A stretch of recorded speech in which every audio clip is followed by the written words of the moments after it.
let's speak now to Jason Stanley, who's Professor of Philosophy at Yale University. He's author of How Fascism Works, and he's joining us now via Skype from New Haven in Connecticut. Thank you very much for talking to us.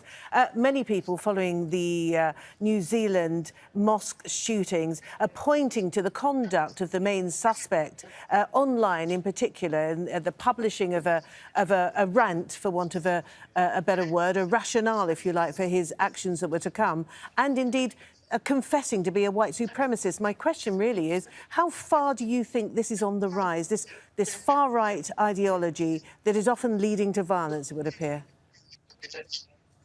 Well, in the manifesto, he expresses very clear ethno-nationalism. So he says he's fine with Jews as long as they are in Israel. He's fine with Muslims as long as they're in their lands. And I think we are definitely seeing ethno-nationalism, or as the manifesto says, fascism. We're seeing fascism arise as a legitimate ideology in multiple countries. I mean, we saw Viktor Orban speak just hours after this event, speaking of the threat to European Christianity from immigration. Indeed, there are quite a few populist leaders now that have come to the fore in Europe, Matteo Salvini, for one, in Italy, and, of course, your very own President Trump. At what point does populism become fascism? I don't like the term populism because I think it's too vague. You know, it can refer to leaders who are not ethno-nationalists. And I think we need to focus on different problems. And the problem for me is ethno-nationalism, is the idea that that one group of people from one ethnicity or perhaps one religion should be the dominant people in a land. And we see this in India with BJP. We see this in the United States with my president. And we see this in multiple countries, in Israel. So this shooter, this killer, was motivated by some of the worst of the ethno-nationalist rhetoric. Terms like, you know, my president used the term invasion. This is rhetoric that enables violence, and Indeed. That's what should concern. Indeed. So where does the responsibility lie, would you say, to harness this? Because it seems as though an awful lot of resource and attention has been put in trying to curb the radicalisation of young Muslim people. But what about these alt-right, far-right, ethno-nationalists, as you're calling them? What about them? They seem to have been left to a free rein to populate certain areas of the internet, and then, as we've seen on several occasions now, to complete their ideological mission in violence.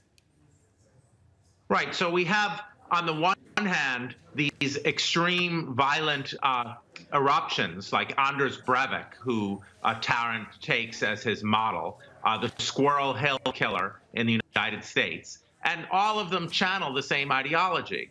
But one of my concerns is that this is an ideology that is being sanctified, as it were, from multiple world leaders. Ethno-nationalism is something we hear from lots of sources, Hindu, Muslim, Christian, Jewish, you know, and white supremacy. So when you see people talking about minority groups as invaders, we saw the tropes of the rape of our women. There's a section in the manifesto about that. We see my president speak of, you know, immigrant rapists. When we see these familiar tropes, these enable violence. And, you know, our leaders can wash their hands of it as much as they want. They can say, when I say invasion by rapist gang members, I'm not encouraging violence. Absolutely. Language really matters, doesn't it, when it comes to these issues?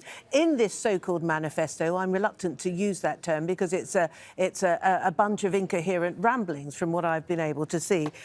He refers directly to President Trump and refers to him as a symbol of renewed white identity. This sounds awfully dangerous. It is awfully dangerous, and it's dangerous when it's legitimated from on high, because what do you do to invaders? I mean, you know, this is what, in Rwanda, when they called Tutsis snakes, what do you do to snakes? So I don't understand how you can use vocabulary that permits violence All and right. then wash your hands of the consequences. So ultimately, I mean, I'll repeat the question, whose responsibility is it to curb what seems to be a growing tide of violence perpetrated by the far-right white supremacists? Right. I mean, I think it should be an emergency. We're seeing these pop up everywhere, but unfortunately, it poses something of a crisis because we have ethno-nationalist leaders. We have certainly people who are at least dog whistling ethno-nationalism. They might deny it. They might say, no, I just mean nationalism. I don't mean ethno-nationalism. But we need explicit repudiations of this ideology. We need explicit denunciations of Islamophobia, explicit denunciations of white nationalism, and we need people to stop referring to other human beings as invaders and as threatening dominant traditions. We need frankly, some liberalism. Jason Stanley, good to talk to you, Professor of Philosophy at Yale University. Thank you. Thank you very much.